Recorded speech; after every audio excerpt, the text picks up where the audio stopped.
Hi, on this episode, I'm going to show you how to complete the ACAPS Bibliography assignment.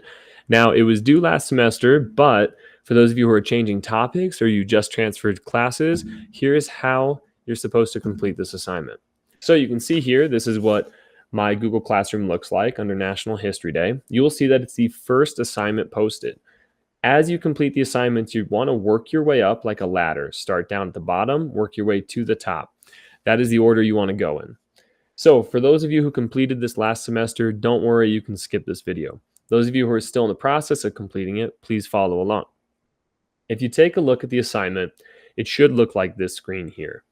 Your NHD research question and bibliography brainstorm. This is just where you're gathering things. You're gathering sources, you're writing down ideas for your topic and research questions. Going slide by slide, starting at the beginning, anytime you see a box, that is something you need to type in or insert a photograph or video link to. So start with the basics. Type you and your partner's name in that first box. Then the topic or event that you're covering, and of course the right that was either gained or taken away in that event. Now, just for fun, throw a photo. Now I say for fun, you can use this photo in your bibliography later, but throw a photo that kind of summarizes your project or event. Down at the bottom, I would insert some type of caption that tells you where you got it from, maybe the URL, anything to where you can, of course, get access to that photo later, preferably the name of the photograph. If you don't know the name, it's pretty common just to Google search what you see in the photo, and the author, rather the photographer, should pop up when you do that. Slide number 3. This is your research question. Before you do anything, complete this research question. Now, for this assignment, you can come up with one on your own, or you can use the template we give you right here in the box. So how did your event affect the right to, and then name the right, and what were the consequences for? I want you to focus on a specific group of people, because not every right is given to everybody all at once, or everyone at all. Take a look at the right to vote. It's not given to everybody, and it was not given to everyone right away. Even to this day, if you're under the age of 18, you can't vote. If you're not a citizen of the US, depending on which election you're in, you also can't vote. So make sure you specify for your project who you're talking about and what right you're talking about. So do this research question first. Next, slide 4. You don't type anything on slide 4. Now, sorry, there's an error right there. I'll correct it. For this slide, it simply is going over the instructions for you. These are the 8th grade instructions. 7th grade is slightly different. So either discuss this with your teacher or watch the NHD video I posted on my YouTube channel to get the 7th grade instructions. 8th grade, it's 20 total sources. Of the 20, 5 of them need to be analyzed using ACAPS. 10 can be visual, so that means pictures or video, or audio sources. If it's a podcast or a radio clip, those are totally fine. So 10 out of the 20. Now, 5 ACAPS, these can be any of the ones I'm mentioning. They can be visual and audio, or they can be written, right? Website or book. It doesn't matter if you decide to have all 5 of your annotated sources be pictures. It doesn't matter to me specifically. Your teacher might have other guidelines, so please discuss with them. 8 of your 20 sources need to be primary. Again, look at the video where I discuss historical tools if you're not sure what primary means. And 10 of your sources need to be written or from a website. That's what written means. It means book or website. The 2 websites you cannot use in your bibliography, mostly because they don't really have respect among colleges, universities, or major institutions, are history and wikipedia.com. Now, I'm not saying these sources are bad or that they're wrong. I'm just saying they're not reviewed by an official institution, academic institution, or they don't have the credibility, whether right or not, from the academic community to be taken at face value. You can, however, use the sources that they use if they're credible. Now, for each source, if you take a look at this link right here, it says MyBib. For each source, I want you to add it to your MyBib profile here. Make sure you are signed in, because if you're not signed in, it will not save your work.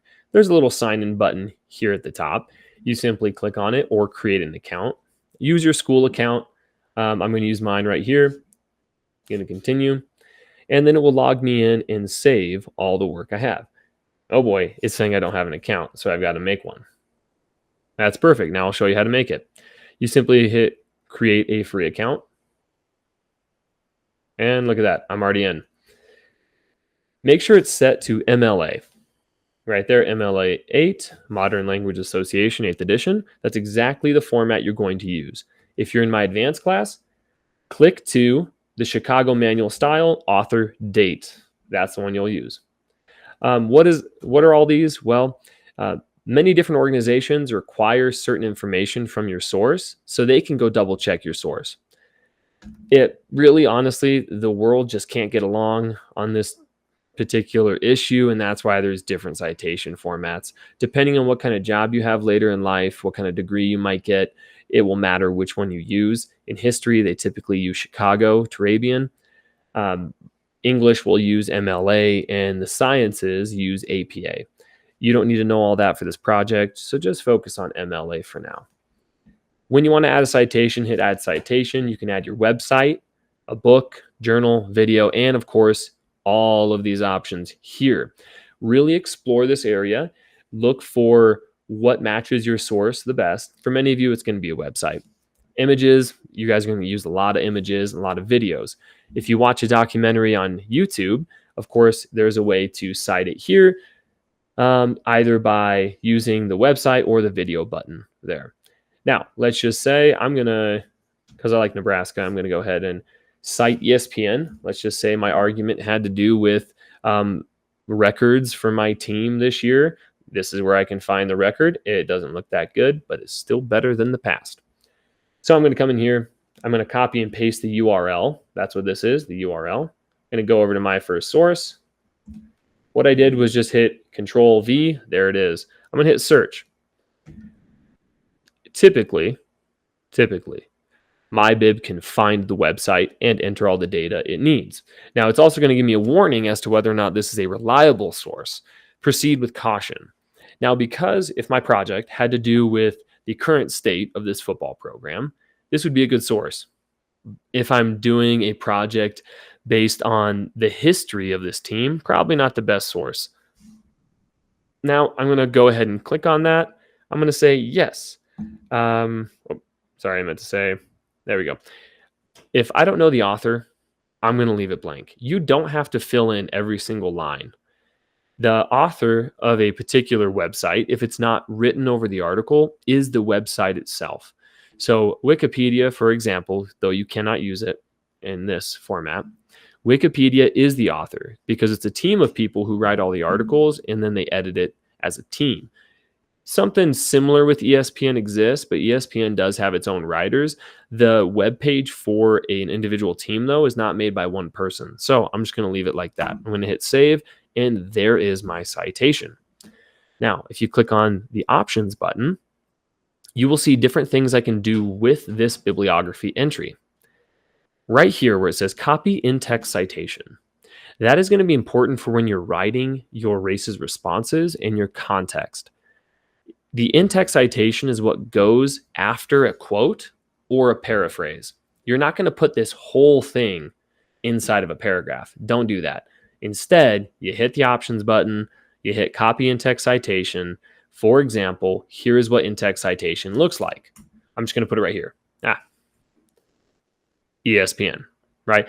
Now, for this project, I want you to also put the year it was made or the year you accessed it.